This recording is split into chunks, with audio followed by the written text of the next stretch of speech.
Maglalagay ako ng cooking oil. Ipiprito ko muna itong kamote.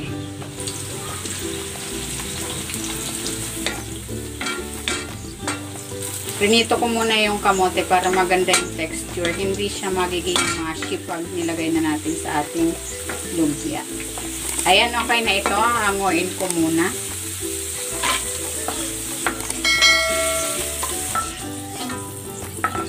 Magigisa na ako ng bawang.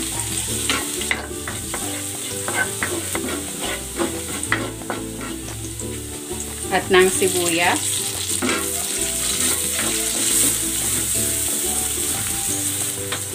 Lalagay ko na itong sahog.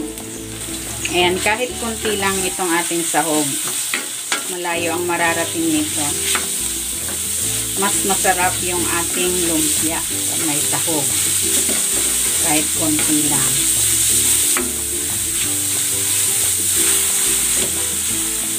Timplahan ko ito ng asin at ng paminta.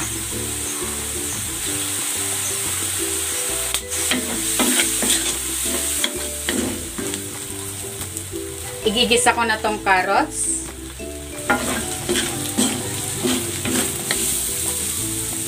At itong Baguio beans.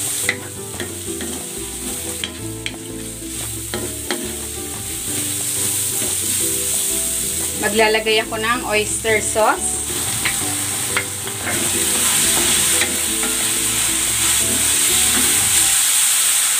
Ilalagay ko na itong toge at ang repolyo.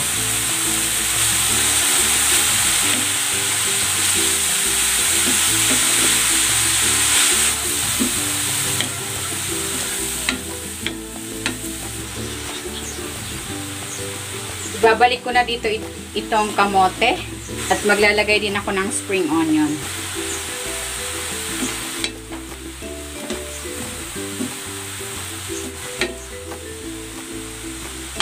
Ayan, okay na ito. Hanguin ko na.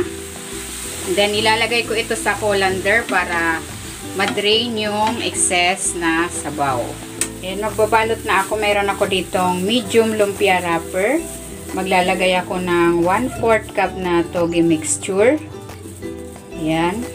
Para pantay-pantay. And then, ipupold na natin.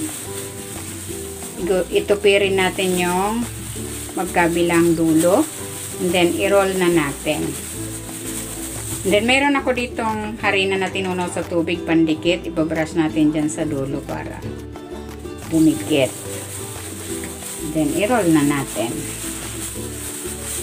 Ayan, ganyan lang. Ayan, mainit na yung mantika. Magpiprito na ako. Bali, nakagawa ko ng 25 peraso.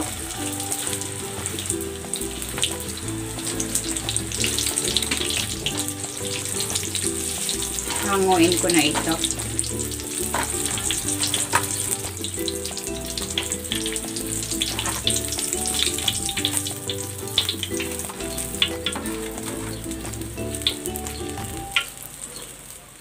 Gagawa ko ng sausawan. Mayroon ako ditong suka. Lagay natin tong bawang, sibuyas, siling green, labuyo. Maglalagay ako ng asin at ng paminta. At maglalagay din ako ng asukal. Haluin natin. Ayan, okay na ito. Ito na, ready na itong ating lumpiang toge. Tikman na natin. Lalagyan ko ng suka.